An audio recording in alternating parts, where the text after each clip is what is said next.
We need to take the voices of our children seriously. They're telling us already the most crucial issues in their lives. They're sharing with us already the most poignant and meaningful questions they have.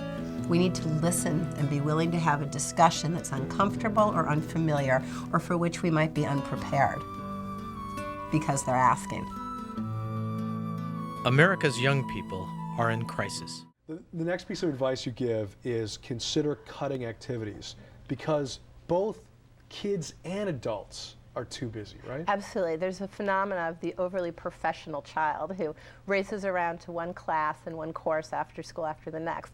It's really time with your family in a very unstructured, loving, and spontaneous way that serves as the backbone for child development. That's why the last piece of advice you give is my favorite, which is just have fun. I mean, don't look upon this as a chore.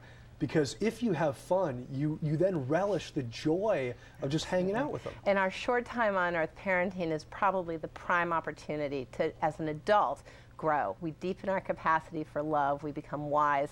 Many of our best leaders are fabulous parents. It's really one of the greatest benefits in living. And if it means, having a food fight with your kids or staying up really late watching a movie, I mean, it's okay. Oh, it's the best. It's really the rarest opportunity to revisit what it is to be fully present and alive as an adult. Lisa Miller, Dr. Miller, thank you so much. Thank you for being here. Great to Crucial have you. phase of stretching to try to embrace experiences that are understood non-mechanistically. Psychology now is growing, in a sense.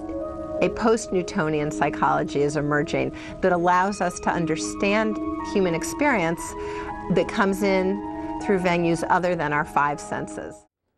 Bev begins by talking about how she didn't have opportunities to be with her daughter, but then she corrects that and takes some responsibility, like she didn't create those. I mean, this is really mourning. This is a terrible, terrible mourning she's now facing. Bev's, in many ways, successful journey of a unified past of mother as woman on a spiritual path, mother as teacher of the spiritual path, has reached a limitation, which is the practical limitation of time and space. Coming home at 10 at night, 5 days a week, she's realizing that there's been an imbalance, and her journey as mother, as teacher, and intimate guide to her child has been shortchanged. I hear Bev's mourning as indicating that the relationship, the spiritual opportunity of mother and child has been foreclosed. She has missed the opportunity with this last child. And there's a terrible mourning of that lost opportunity, what could have been.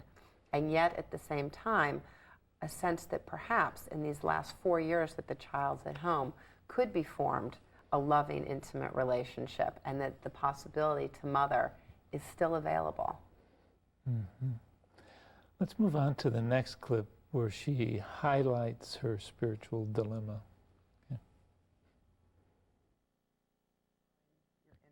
Do you feel that's what you would be doing in some way by staying home and having more time with her? That is what your truth right now, at this point, is saying to you?